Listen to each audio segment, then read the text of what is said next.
Good morning, good afternoon, and good evening. My name is Agostinho Linhares, and I'm manager of Spectrum, Orbits, and Broadcasting in Anatel, the telecommunications regulatory authority in Brazil. I'm responsible for the Brazilian preparation for WRC 23, and I was head of the Brazilian delegation in the World Radio Communications Conference 2015 and 2019, and vice chairman of Radio Assembly 2019. I'm happy to be here again, moderating one more very interesting panel related to the satellite sector, which is such an important sector for Brazil, once we still have many coverage gaps on the served and unserved areas. This webinar, Connectivity in Latin America, the Satellite Solution, part of GVF and Satellite Evolution Group highly acclaimed webinar series, is kindly sponsored by Hughes. Hughes is the world's leading satellite internet service, having more than 1.5 million HughesNet customers across the Americas, which includes more than 349,000 home and small business subscribers in Latin America.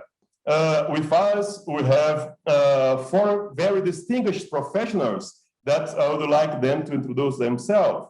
With us, we have Dan Lozada, VP of Hughes, Luis Teran, CEO of Isaico Group, and Facundo Leal, Director and General Manager of ASAT. Tarcísio Ribeiro, Director of International Business Development of Facebook. So please, Dan, introduce yourself. Thank you, Agostinho. Thank you very much. First of all, hi, everybody, and hi to all my colleagues here on the panel. Great to have you.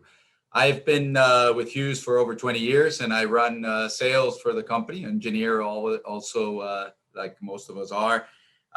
We are very excited here at Hughes about the project that we've embarked a few years ago in Latin America with the launch of our satellites and coverage, starting with Brazil and then expanding to some of the other countries in the region. As you said, we've grown really, really well in the region with more than 389,000 subscribers in our HughesNet product, a HughesNet solution, but also added some of the enterprise-grade solutions to it and expanding with our community Wi-Fi, which we'll spend more time talking about during this day.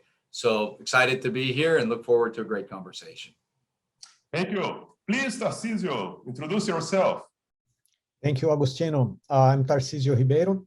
I'm responsible for, I'm Director of International Business Development for Facebook. On this function, I'm responsible for our relationships with service providers in Latin America. And I also have global responsibilities for our connectivity initiatives and the partnerships with our satellite provider partners, which includes Hughes. It's a great pleasure to be here with these distinguished fellows in the industry. Great. Mr. Teran, please. Thank you, Agostinho. Good morning, everybody, colleagues of this panel. My name is Luis Antonio Teran. My background is as a lawyer. I've been more involved with the regulation from my business. The business started 40 years ago, really. I've been all the time with the same company in different positions. Actually, I am the CEO, and we are actively promoting Hughes and other solutions in telecommunications, but mainly we are identifying and developing specific solutions and content for enhance the capability of the satellites on this country. That is basically what I do. Great. And last but not least, Mr. Facundo Leal, please go on. Hola, buenos días a todos. Mi nombre es Facundo Leal, yo soy el director de ARSAT y soy gerente general de la empresa. Tengo a cargo llevar adelante el proyecto ARSAT SG-1 en banda KA en Latinoamérica. Very good. Okay, so with millions of small, medium, and large enterprises, and an even larger number of individuals lacking needed internet connectivity, Latin America and the Caribbean requires innovative, scalable, and cost-effective broadband internet access solutions. This need is acutely felt in remote areas beyond the boundaries of major urban centers where terrestrial networks are unviable solutions for the large proportion of total population forced to endure the digital divide. It also applies in the more urbanized areas of LAC, as fast as a developing and content-hungry region where broadband services need to provide comprehensive services offerings to enterprise networks, providing high-speed and virtual private networks. In addition, the needs span consumer internet access, cellular backhaul, and community Wi-Fi hotspot solutions. Rapidly growing user demand for broadband connectivity, partially reflected by our level of mobile penetration forecast to reach 100 million users within areas of cellular reached by 2025, is indicative of an urgent challenge for provision of increased levels of internet access to serve the hundreds of millions for whom broadband infrastructure is not only about connectivity, but a mechanism to enable and enhance strategies. So I would like to hear from our distinguished panelists a quick summary of their thoughts, focusing on what has you most excited about next 12, 18 months. So let's start with Tarcísio. What's your view? Thank you, Agustino. So particularly in Latin America, what is exciting me a lot is all the movement that I'm seeing on the region to extend connectivity with different solutions. I think we have a very fertile ground in the region, in a region that is actually quite challenging.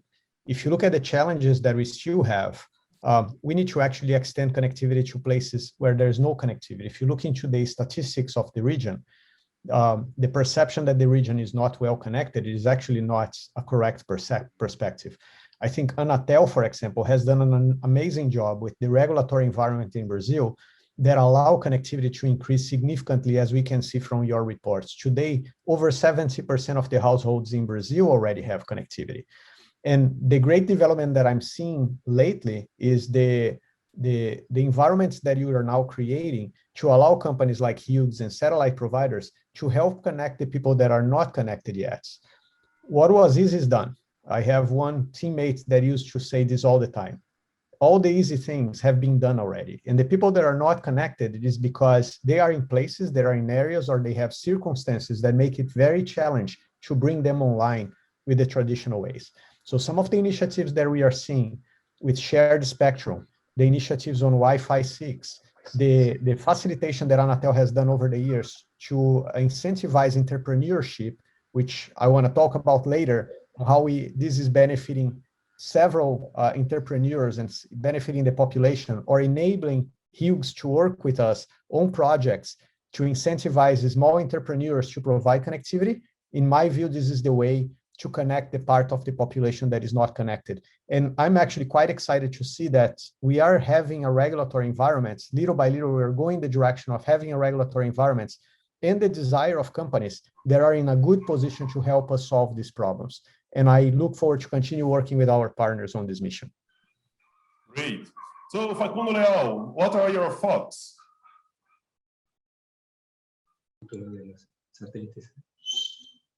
Okay, we are programmed ARSAT SG1, and we have some agreement with Hughes and another partners to create and put Banda KA in more activity from Argentina. Very interesting. So let's hear from Mr. Dan Lozada. Sure, thanks, Agustino.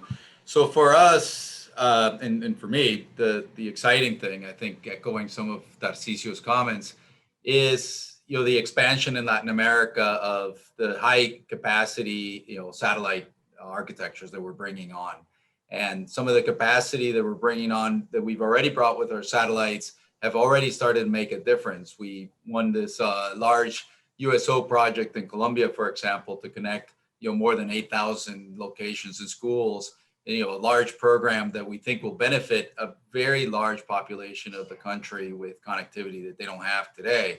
And adding to that, we're very excited that over the next 12 months, we're going to be bringing our next generation satellite, Jupiter 3, with even additional capacity over the region, with more than 500 gigabits of capacity. I think the service plans will do over 100 megabits per second. And that will really kind of make a leap into not only the coverage of satellite capacity but the quality of the experience that I think the users are going to have. We've been working there in Latin America now, not only in the consumer area, but also in government, enterprise, and of course, defense, trying to bring this next generation of performance across the whole spectrum of the industry. Okay, very interesting. And Mr. Teran, what has you most excited about the next 12, 18 months? Thank you. We here in Ecuador, we have found a lot of surprises on what we thought it was covered. And also this situation of the pandemic opened a big reality of rural education that even in normal times was very left behind. Okay? That was a good part of this situation, and we are developing to enhance the places with satellite, since we still do not have by satellite and even any network the capacity to make people attend classes at the same time. So it goes far more than even normal links, okay? And with the satellite, it's a big enhancement that we are developing and trying to use what basically for the people that is here should understand is the cachet in the end point, because education is a very repetitive content demanding, and really it's a lot of waste in bandwidth, and a very bad not bad, but a poor experience when you are directly open to internet, general internet. So in some ways what we are doing is focusing and give better experience to people in the rurality for a specific industry. In this case is the rural education. Unfortunately, we still are experience the people, the childs not able to go to schools, in which time the solution will be better while the students are in one place. Now what they are using is to be able to download easily the contents of the education. So in that way, what is our goal is to make this such a big content that you have when the child go to internet, and they got even distracted. Okay, so what is the aim now is try to make a specific focusing on the contents. What let the student out of distractions in the same internet, because the internet in the rurality was not never used for education. I mean, and even I think in most schools, because instructions of the open internet, it's very complicated to control the solutions. So we are working on that, and I hope it goes fine. Also, we have found, and we are working also in a network of IoT for electricity services, electrical companies, okay, that sometimes have to read meters that are very long, very far away, and there is not the, what would say, trustable, confiable,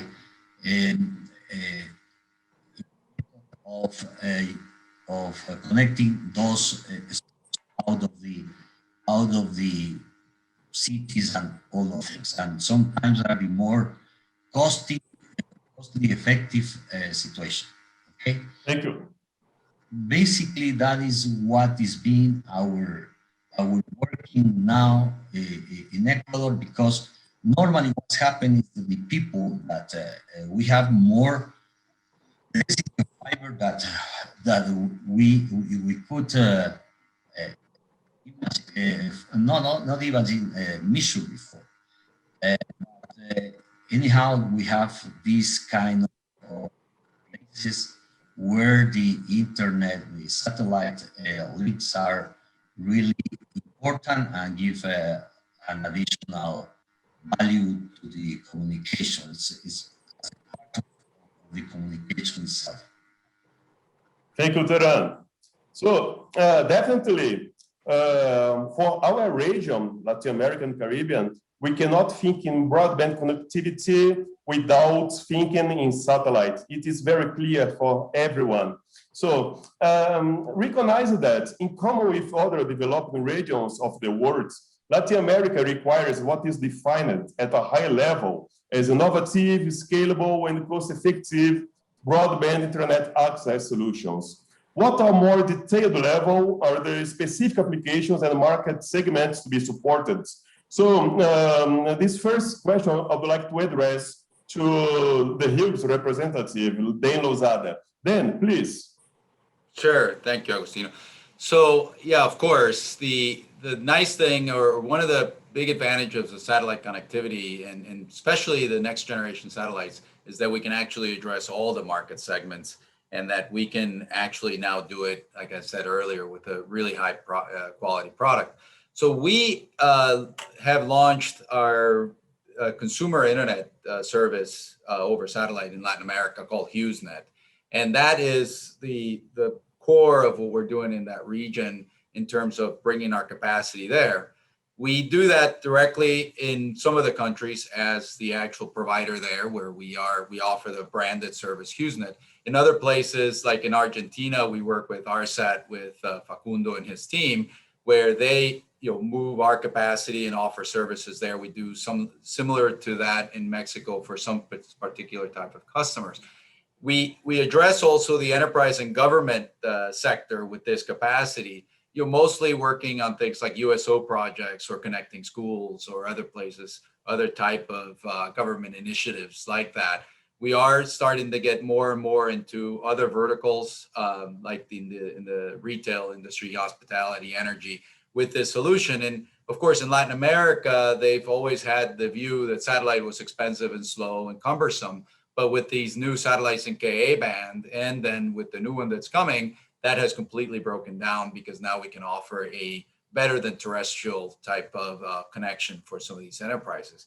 Of course, we are doing a lot of the work with Tarcisio and Facebook on bringing community Wi-Fi on. So that's another partnership that we work with to make sure that we can not only address people who could put a dish on their homes, but also address whole communities that require connectivity and that want that low-cost internet connection to their mobile devices. We have then, for Facebook, we do that ourselves, but then we work with partners like Luis Antonio in Ecuador with ISECO, where they actually deploy our solution and brand it and use it in those kind of communities. So we have different flexible models. In Mexico for enterprise, we work with another partner called Star Group that does this, and we have our own consumer service there, branded HughesNet. So we try to make sure that for each country, we work in different partnerships. In Brazil, we of course do mostly ourselves.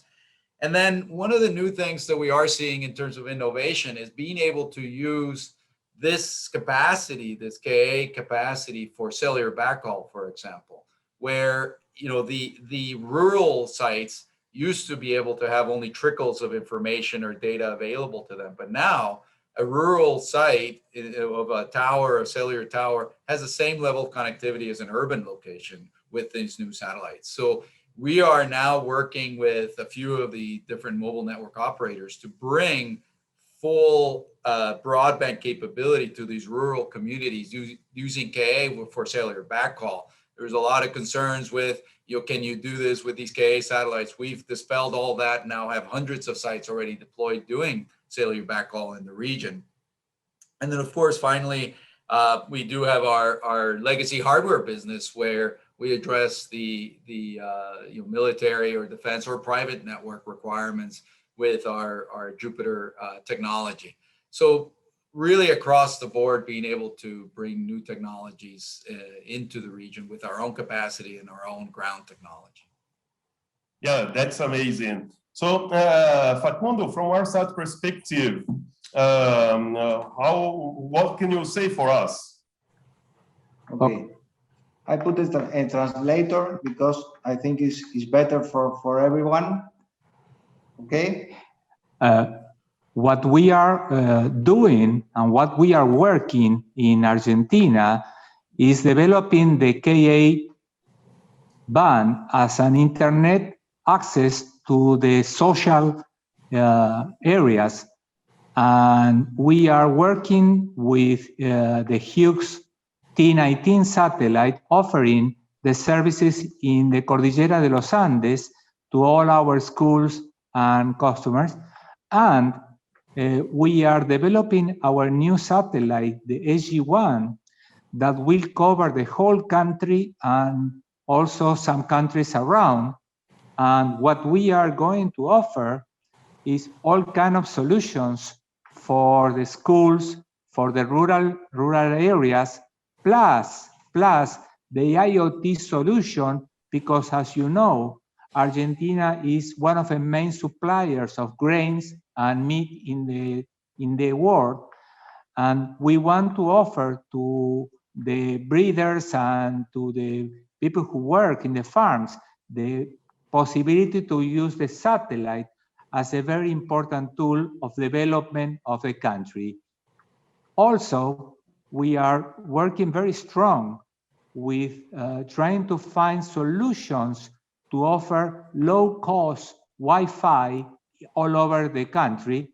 And we are working with the IDB and with the TIF banks to find financing to develop those applications.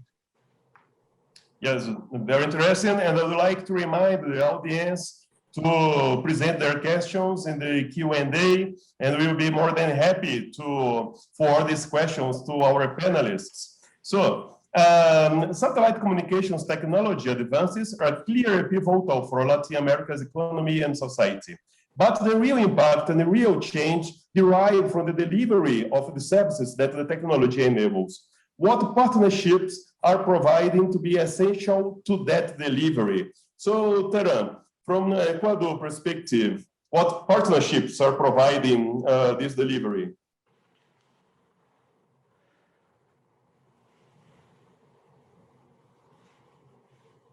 Sorry, Agostino, was for me the question?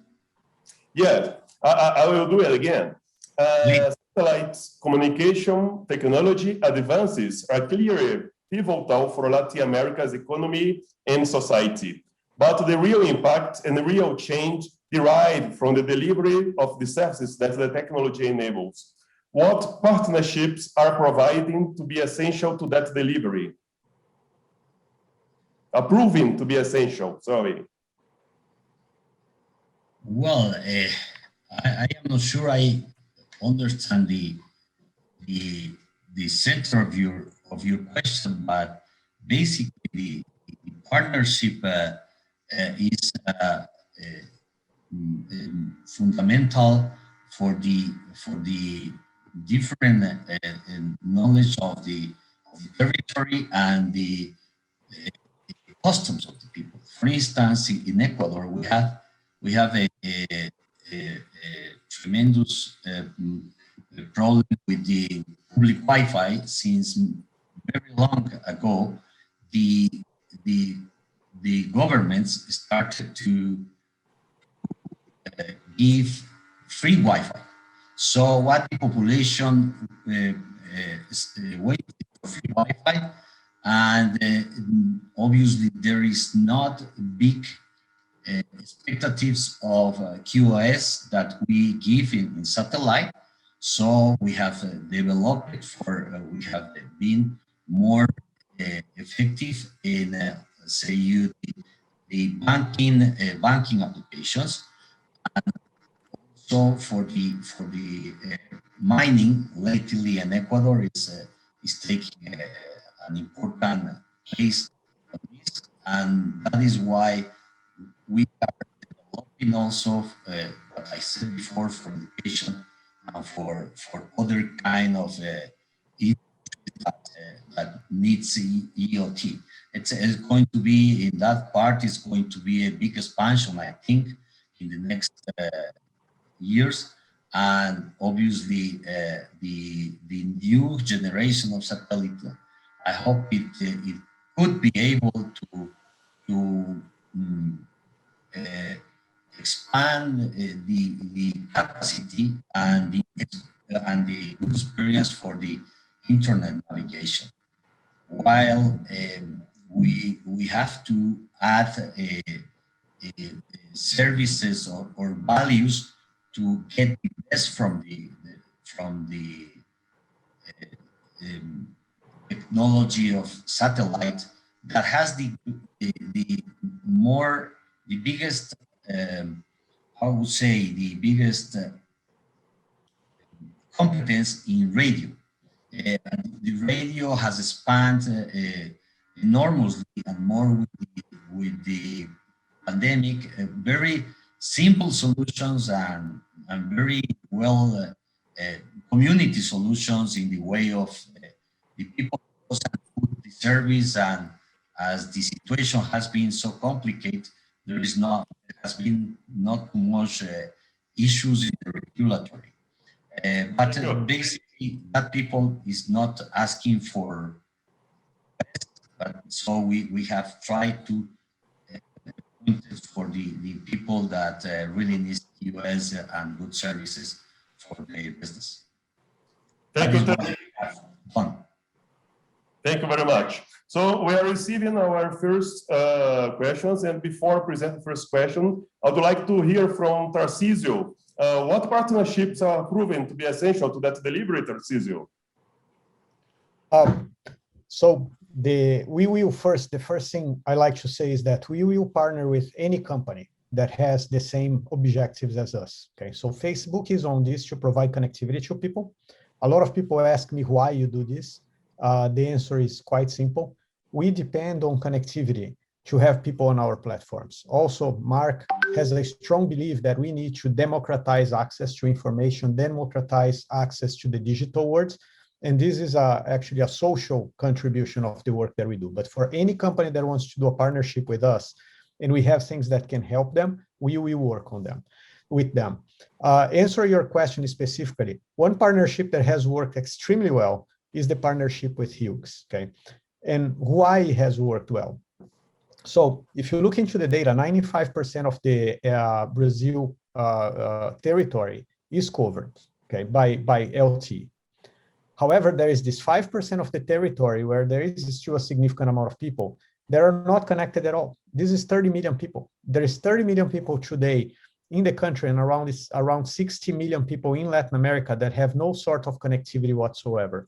These people, the same way that they are entitled to education, to healthcare, to safety, they are entitled to connectivity. These people cannot be left behind. This increases the division of our society. We need to bring everybody online. I think the pandemic has made this very clear, right? Kids are not going to school now, and a lot of kids are now not able to get educated because they cannot get on a cell phone or a computer and have remote learning. This is sad. This is something that we as a society should not allow to happen. So this partnership with Hughes started before the pandemic. Hughes is making connections using our technology and using their technology and their workforce in locations that are very remote. So I was talking to Rafael Guimarães from Hughes the other day, and he was explaining to me how long it took to get to an island in Pará to connect the people population on this area. And it is a beautiful story. You need to get on a boat for 2 days just to get the equipment there to make this connection. And then you're going to leave, right? And the equipment is going to stay there. You need to educate the people that are going to be running these hotspots. And the work works like this. Hughes has satellite capacity. They can provide connectivity on these very remote areas that otherwise would take years to get to with fiber, okay? There are people in these locations, there are small entrepreneurs. They have a bar, they have a restaurant, they have a little mercado, right, a marketplace, and they install access points in these locations. Hughes helps them set up VSATs to provide the connectivity. Hughes trains them on how to use the platform. Facebook provides the platform free of charge. We don't make any money doing this. Okay, we only do this to connect people and help our partners. We do not have profitability intents when we do this kind of initiative. We provide Hughes of a platform where they can enable these merchants to bill users, to track their usage, like in terms of statistics, make adjustments. They can enable more bandwidth if there is more demand. Now you enable the people on those places to get connected to the internet. As a matter of fact, you can enter into the Hughes website or on our website, and you see a beautiful story of a lady telling people how that impact her life and enable her daughter that is actually going to school to have connection at a price that she could afford, enabled by Hughes. And you are incentivizing entrepreneurship and developing the economies of these locations. We are expanding Hughes addressable markets because if they need to provide a dedicated VSAT connection to every individual, it is not something that these individuals can afford. So they are increasing the ability of people to connect to the internet, and we are improving Hughes business, helping them with more business opportunities, expanding their addressable markets. So this has worked quite well. Of course, there's always room for improvement, and we keep working continuously with Hughes on that. We have a team dedicated to work with them. We work with other satellite companies on similar projects, not only in Brazil and across Latin America. And we have new initiatives that we are doing, right? So now we're talking to Hughes and Daniel and his team about the possibility of them providing LTE services using another one of our platforms, Magma, our core open source core that we developed, right? And we are working also with Anatel on the business models that we could use for that. For an example, in some of the locations that we're looking about doing proof of concepts, the operators, the traditional MNOs are not there. And the reason why they're not there is quite simple. This doesn't make sense for them, right? They are companies with big customer bases. They spend a lot of money building LTE networks and now 5G networks. They need to focus their investments on that. Small locations like this doesn't fit their business model. So we need to enable through regulatory environments, through differentiated solutions for companies that have interest in addressing these areas, that they can make profits addressing these areas, so they can reinvest and make the opportunity grow. And they can be roaming providers. So now other operators can come in when their subscribers go to these areas, they can use these networks to provide roaming. So we have seamless coverage across the country, independent of where this coverage is necessary. So having solutions like this I think it is working really well. There is no one size fits all solution for the connectivity problem that remains. We'll have to be creative and serve the long tail. Serving long tail in every business is very challenging. And I'm actually extremely proud of the partnership we had with Hughes. I participated in the very first meetings where we were discussing this, and the relationship keeps evolving. And the same with Anatel. I participated in discussions with Victor, with Leonardo before we launched the services.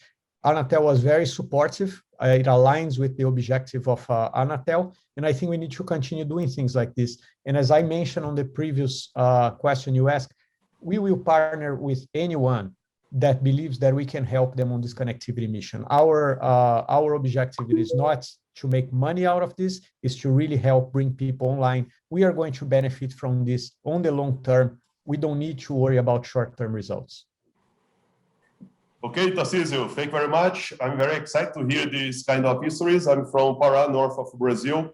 So I'm always happy when I see the satellite connecting people, because Brazil has 8.5 million square kilometers. And the only technology or medium that we can cover 100% of Brazil is with satellites. So that's why this is so important for us.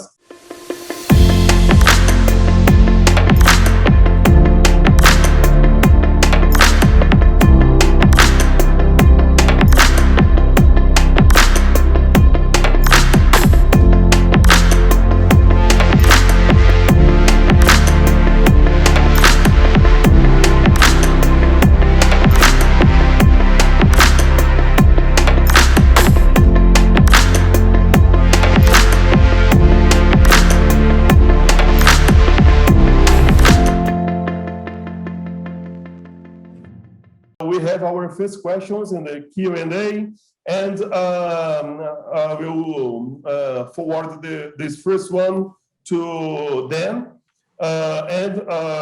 For those who are posting the questions, those questions that cannot be answered right now will be replied to you after by writing. So Aldemar is asking, hi everyone. The world is getting into the 5G technologies right now. In this context, what is the future of satellite technologies? It will be a marginal technology. So then, could you provide us an answer? Well, of course, I'm going to say no to that. We are, in fact, now at the very forefront of the next generation of connectivity globally. Why? Because not only can we get everywhere, we can create instantaneous networks as required between the various satellites that we have out there and reach any point from the world from one location to another. So, when it comes to 5G, we've done a lot of integration today, for example, with LTE, where we've now almost pretty much plug and play the various eNode Bs and the architecture in. And with the advent of 5G and being able to interconnect all these RANs and to the core back, through the satellite networks, we've developed a lot of the standards that require the connectivity to happen seamlessly. So we've actually been part of the standard bodies where they're creating these interface definition documents for satellite and 5G to coexist, because a lot of the places where you're going to deploy 5G don't have the connectivity to actually provide internet to those cell or those sites that will now have these 5G nodes. So we are going to coexist. Satellite is going to be probably the provider of a large part of the bandwidth that's going to be used in the deployment of 5G across the world. And not only that, I think with these new satellites and the capacity that we have and the economic model that we're able to bring to the growth of these rural communities, where we can create more of a usage-based billing system for the mobile network operators that want to get out to these rural fringe communities where maybe they don't know exactly how economically feasible it'll be, or maybe this site has very low usage and they still have to pay for connecting it, or maybe there's a site that only has connectivity for the weekends because it's kind of a resort area or something like that. We've now created a way similar to what Tarcisio was describing with the community Wi-Fi service, where we can charge the MNO only for the usage, the actual bytes of data that they've used, and not a fixed fee for having a site just sitting there doing nothing or maybe not generating revenue. So during the time that the site generates revenue, we charge them, and then we don't. Why? Because we have this capacity available. And if that site in particular is not using it, guess what? Some school somewhere else is going to need it, or some community Wi-Fi in the evening is going to require it. So we can quickly move bandwidth around as we need. And so that is also another innovation, is not just the technology and this interconnectivity, but also being able to work with the mobile network operators to bring the next kind of framework of the business to them so that the rural connectivity actually makes money for them and it's not just a burden like they've always seen it. You know, they look at it as, oh my gosh, I have to connect. I have to make, you know, Agostino happy by connecting all these super far away places, you know, otherwise he's going to get mad at me. So instead, we now make it so that they can be, you know, excited about connecting these locations, and even more excited using 5G. Great. Then I will stay with you, and I want to go deep in this discussion about Hughes' partnership with Facebook. You and Tarcísio has already explained it, but could you please tell us or give us more example? Where has this been deployed? How many deployments are there now in Latin America? What are the plans for extending these current deployments? So how did this partnership come about? So could you please explain a little bit more for us? Sure. So I'll start kind of backwards from your question, you know. So it came about as a natural progression. It was perfectly natural for us to want to connect these places, but also try to find a partner that would give us a platform that would make that economic growth that we wanted to have into these rural areas feasible, easy, simple, with low risk technology wise. But guess what? Also a brand name that brought credibility to the users when they came and used it, because the name Facebook has, you know, the quality stamp on it, the trust that people have in terms of, you know, the solution that they're going to have. They're used to using it. They use all the tools. So that was a perfect match for us. So it gave us, you know, not only a technology platform to use, but also the branding to get there.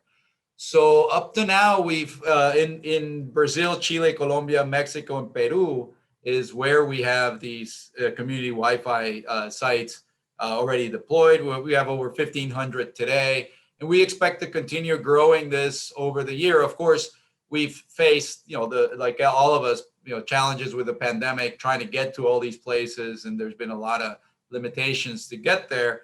But people like Luis Antonio with ISECO and others in different places have been able to help us get to all these places and install. You told you know, Tarcísio was telling the story of Rafael, where we go to these, you know, islands and take things on ships. So we're doing all that. So we really expect to grow this partnership and continue deploying more and more of these sites across the region. Thank you. I would like Tarcísio to complement this answer, and I will mix with one more question for the audience that is addressed to Tarcísio. Paul Sandoval is saying that Facebook is having non-profit initiatives, but yet you are paying Hughes and other satellite operators, or you are looking more into making money long-term via these investments. So, Tarcísio, could you please answer this and give our audience some more detail how the mobile network operators build, operate, grow, and monetize their Wi-Fi business in a sustainable and scalable way? Of course. So I think I need to first clarify one perception. We are not paying Hughes, okay? Hughes is building a business that is self-sustaining, independent of us, because we believe that if we need to keep paying Hughes, this is not sustainable on the long term. This is not our core business. So we need to assume that eventually, once connectivity is done, we need to move on to our next challenges. So when we do our programs, we believe on investing on technology and making that technology available, but we're always worried about the self-sustainability of these initiatives. Hughes is actually driving this business and making profits on their own merits, okay? What we are doing is facilitating that by providing the technology. So we develop the technology. It's a software that we develop and we host it just to make things easier to deploy and more affordable to the operators. But we don't pay Hughes, okay? Hughes is actually making money on these initiatives. I don't even know how much because it is not our business, right? But they are making it profitable. They are expanding on their own merits. And this is part of the key to success for me. When we do things that needs to connect people that are unconnected, that we go on the long term and you try to solve these difficult challenges, you need to make it in a way that it is self-sustaining. You need to make it in a way that the money that is generated by these initiatives incentivize who is doing them to reinvest this money on the business and keep growing it, okay? An analogy that I will make is the legislation that Anatel passed for small ISPs by facilitating companies like mom and pop shops, meaning small entrepreneur, like family entrepreneurs, by eliminating the bureaucracy that otherwise you would have to do, filing for regulatory approvals, filing reports. This would be impossible for small companies to do. When Anatel said ISPs with less than 5,000 people are subject to a different regulatory environment that makes these operations simpler, you actually enable thousands of people to start their own business, and these businesses are self-sustainable. This is extremely important, okay? On the question of us not looking to make money, yes, that is actually fact. And we did do some other initiatives across the region. For example, we made an investment with Telefónica on Internet para Todos in Peru to create a network as a service that any operator can use. But we do that as investors, okay? This is not like donations. This is not us creating false sustainability on any business model, because that doesn't work, okay? We intend to remain on this for a long time. This is a commitment from Mark Zuckerberg, but we cannot create dependency on the ecosystem on us, because long-term, I think this is actually a recipe for failure. The business needs to be self-sustainable. And that is one of the things that I think makes these partnerships with Hughes successful. The business is self-sustainable for them. They will make money out of that. They will be incentivized to reinvest and grow that business, independent of us. We are just enabling it by providing the technology and playing our strengths. Thank you. And I have a question from the audience for Facundo that I will also mix with another question that I have to Facundo, once both questions are related with IoT. So Paul Sandoval is asking Facundo, do you think VSAT antennas have a play in IoT, or you are thinking more phased array or both? And regarding IoT, I would like to know, Facundo, in terms of supporting the continued expansion of IoT across Latin America, are you involved in development and deployment of solutions tailored for connected applications to exchange data with remote assets or infrastructure, enabling real-time, live secure, and cost-effective IoT connectivity? So what is ARSAT's view on IoT issues? Okay, we are already deploying for testing LoRa networks connected through satellite. Our concept is that we are going to use all the technologies available to make IoT feasible in Argentina. And the reason is that this is such a large country, 15,000 kilometers north to south, 1,500 kilometers east to west. We need to have such a coverage. And using the Ka band is going to be a big solution, but also we are using the Ku band with our satellite ARSAT-1 and ARSAT-2, and also using the C-band that we have also available. So the position of ARSAT is developing IoT all over the country, being able to supply all kinds of solutions. We do have a 34,000 kilometers fiber optic network that complements our satellite offer in the country. So we are, as I mentioned, we are with LoRa, we are with all the IoT technologies, plus all the satellites that we have today and we are going to have in the future. We are open to work with all the suppliers and all kinds of technologies.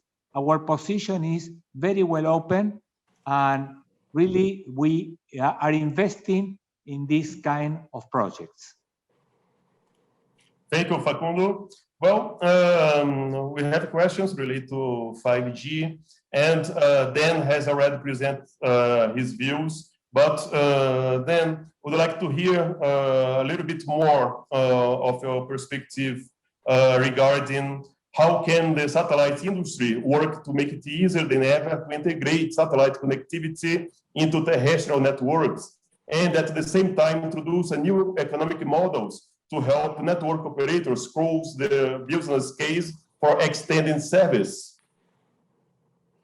Yeah, I think I sort of addressed a little bit of this when I first talked about the 5G. I mean, obviously, like I said, there's the pillar, which is the integration of satellite and 5G, which is the key part here to make sure that for the MNOs using satellite in the next generation HTS platforms is seamless. So we're working on that. We've already done the full integration with LTE.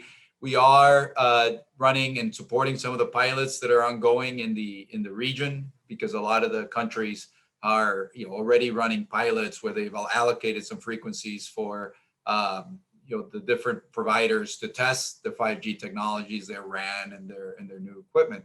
So we're supporting those.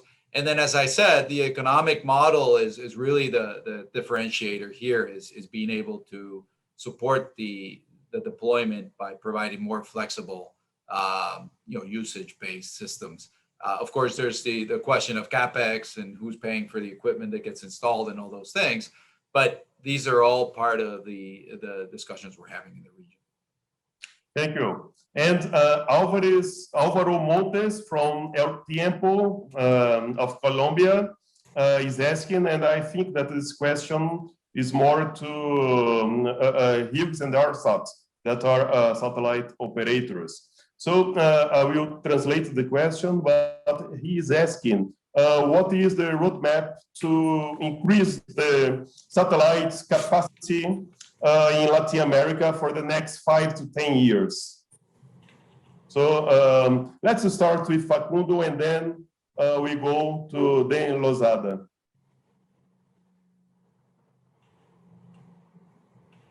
Please. Facundo, he's asking qual é o roadmap de aumento da capacidade de satélites para os próximos 5 a 10 anos.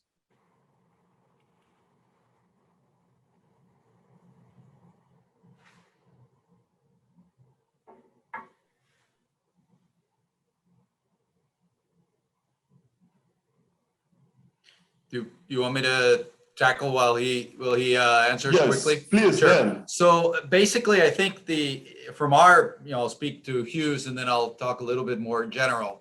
I mean, obviously, with the launch of our Jupiter 3 satellite, which is our VHTS satellite coming on board, we're going to be bringing over 500 gigabits of capacity to the region, across mostly overlaying the capacity that we already have with our existing satellites, to be able to expand not only the service plans but do more.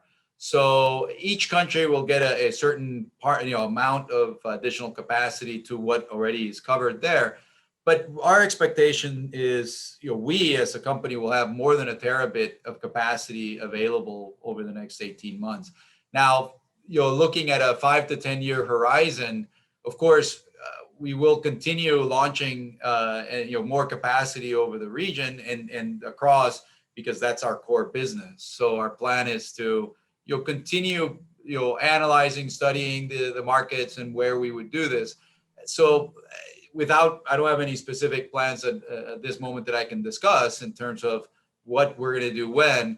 But I can tell you that as an industry, there is a lot of interest, and of course, internet demand is insatiable. So people want to make sure they continue connecting at faster speeds and more places. So our view is we will continue working not only with our own capacity, but with partner capacity to cover all those areas of the region that we need to. So we work with other satellite operators. We have capacity from different, Eutelsat, Telesat. We use different capacity in different places with partners to augment the capacity that we bring to the table. And they're all making investments. SES is launching their next generation SES-17 satellite, where we do the technology there. So we expect to be able to expand some of our own capacity requirements through that. Intelsat, Eutelsat, all our partners are putting capacity up. And so we did this joint venture with Yahsat in the Middle East and also in Brazil, where we picked up their capacity over Brazil. our expectation is if it's not our own satellite that's being launched, it might be somebody else's. We will use it for our business requirements or for our partners. Okay, thank you very much. Let's see another. Facundo, could you please present your view about the future RSAT projects for the next 5 to 10 years? Yes, as we mentioned to you, we have today C-band, Ku-band, and Ka-band on the west coast of Argentina. In a short future, we have plans to partner or acquire capacity on different satellites on Ka-band until we have our own satellite that is planned for 2023, 2024, the SG-1 satellite. So we do have a 5 years plan on the satellite that also merge with our fiber optic networks. So we do have high expectations. Also, we are talking with LEO operators because we don't want to stand only on GEO. We are going to also work with LEO. So in order to cover our country and offer the service that the country needs, we are open to all the solutions on the satellite industry that is available for us. Thank you. So one more question. Each of our panelists represent companies which have extensive experience improving connectivity, which have extensive experience improving connectivity within Latin America. What is the biggest lesson learned or biggest surprise in providing connectivity in the region? So Tarcísio, could you share with us your view? Sorry, can you repeat? There was a little breakage here on my side. Okay, each of our panelists represent companies which have extensive experience improving connectivity within Latin America. What is the biggest lesson learned or biggest surprise in providing connectivity in the region? Yeah, I would say that the biggest lesson learned is that there is no one size fits all. Every place that doesn't have connectivity today has a special needs, and there is a reason why they don't have connectivity. In the case of our working with the satellite companies, the big learn, and I always had this belief that the biggest challenge to provide connectivity in rural areas can be summarized in 2 areas. One is the backhaul. Okay, backhaul is very expensive to build if you want to build fiber, and it takes a long time, and it becomes less attractive as you have lower populational density and all, of course, geographic barriers and other things like this. And the second one is power. Okay, interesting enough, some places in Latin America have a good power infrastructure. Brazil has a huge penetration of power, but where it is not, it is usually on the places where you do not have connectivity. Satellites actually solves the backhaul problem quite well. Okay, and this is part of the learning. The other learning is that once you provide connectivity, there is still a barrier that we're trying to work on how to address. And in fact, our platforms can help address this, which is the digital literacy and the awareness, right? The awareness comes in the form of why people need the internet. If you never use the internet, you don't know that you need the internet. It's just like, I remember when first time we had a microwave oven in my house when I was a kid, right? Why you need a microwave oven if you had never had? Do it on the stove. But once you use a microwave oven for the first time, you can't live without it, or the washing machine, right? You need to show people why they need the internet and what is the benefits of using the internet. And I think our platforms is a good way to do that. They connect emotionally to our platforms. They see their families. They reconnect with old families. They're exposed to the words. They have a voice online when they use our platforms. And then we need to educate them in doing other things. This will drive demands and make these investments that all these companies that are here on this panel make these investments worthwhile, because it is going to start giving the return. So the biggest lesson is there's no size fits all. We need different solutions. We need different people working on this connectivity challenge to realize our ambition of having every single person in Latin America connected with access to information, part of the digital economy, being better citizens, better educated, not being marginalized by the society. Yeah, you are completely correct, Tarcisio. For sure, there is no one size fits all. And for countries like Brazil and other countries, Latin America, we need a set of solutions. And the satellite is very important to guarantee this coverage where we cannot or we do not have access by fixed links or mobile or by optical fiber. So we need the satellites to reach this high percentage of area that can be a small percentage of population, but it would be very, very expensive to reach with terrestrial solutions. So the satellites are there. We will have a future constellation coming, and with this, I believe that we can close the digital divide when we think that the satellite will provide this backhaul and this connectivity where we cannot reach this population that are very far away from the big urban areas. So with this, we are reaching 1 hour of our webinar. And as final remark, I would like to hear in 1 minute for each of the panelists their general view about this webinar and their final message to our audience. And I would like to start with Mr. Teran. What is your final message? Well, thank you. The important thing, I think, what Tarcisio says is that different Latin America is very different each country by politics, by circumstances, and by culture. We have a lot of subcultures, even though we have a Spanish culture, but with the times, these 200 years separate, has been differentiated a lot the countries. For instance, the population here, even Ecuador, a small country with has quite a complicated territory. It's being very wide. So what we are pointed with satellite, as I told, is the most complicated areas.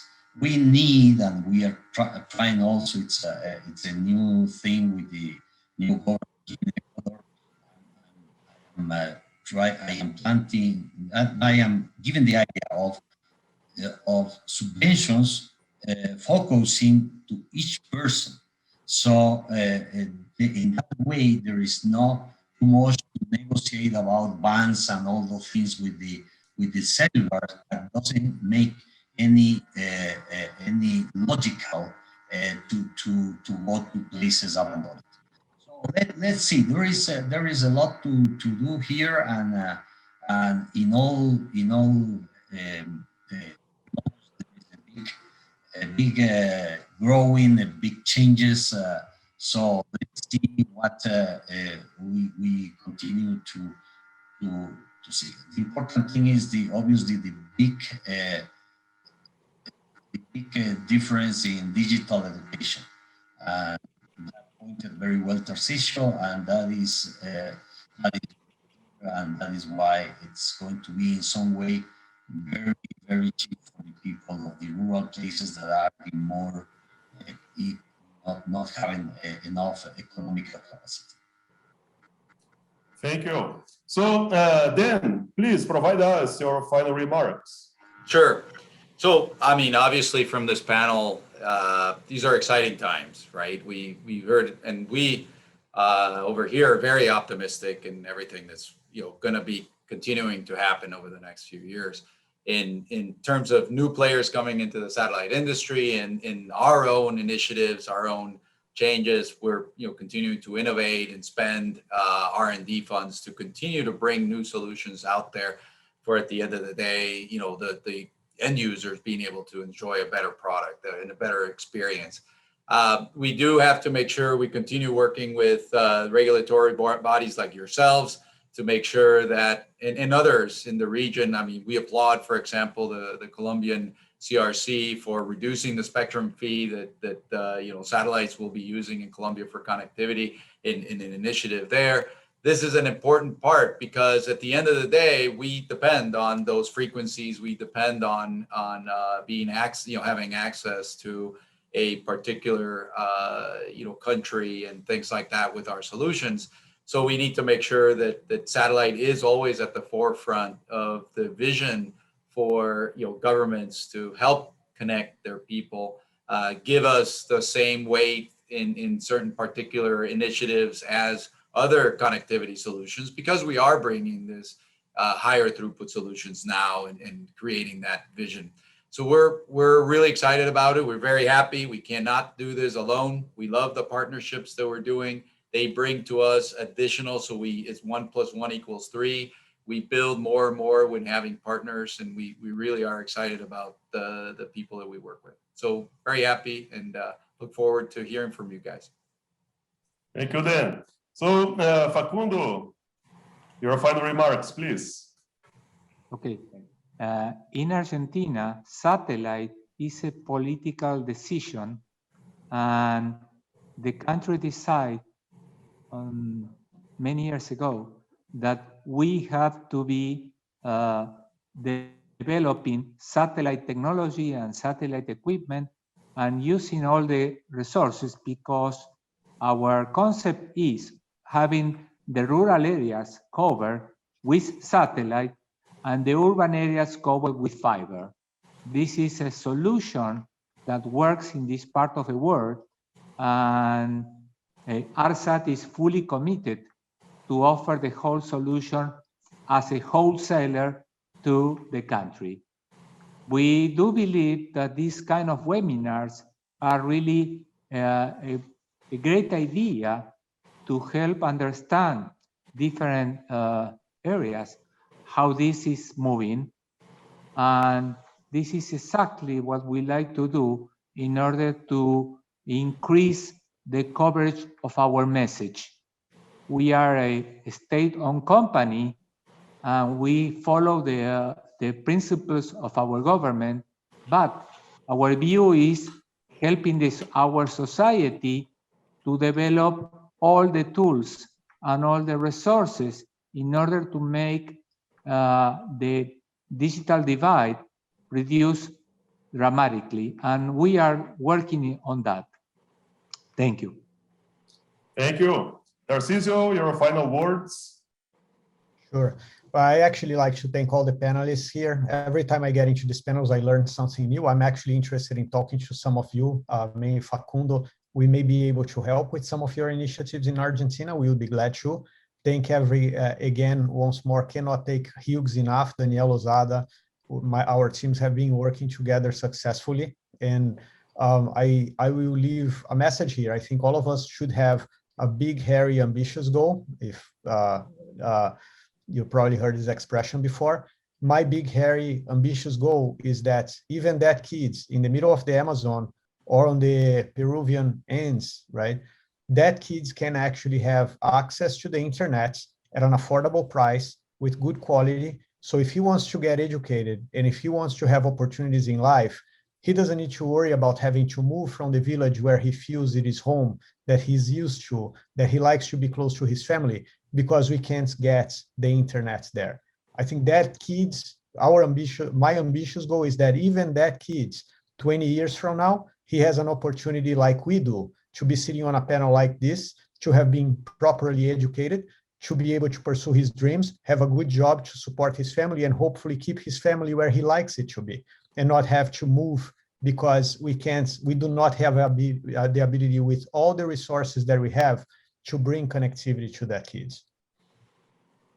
Thank you very much for your words. So this brings us to the conclusion of this webinar. Thank you to our sponsor, Hughes. All the questions we did not manage to answer during the live program will be responded to in writing and posted next to the video on GVF website. You can watch the recording of these and previous webinars on gvf.org. Join us for the next webinar, Satellite Solutions for Enterprises in EMEA, on Tuesday, 8 June at 8 a.m. Eastern Time, 1 p.m. UK time. registrations are open now. Thank you very much. See you next time. Bye-bye.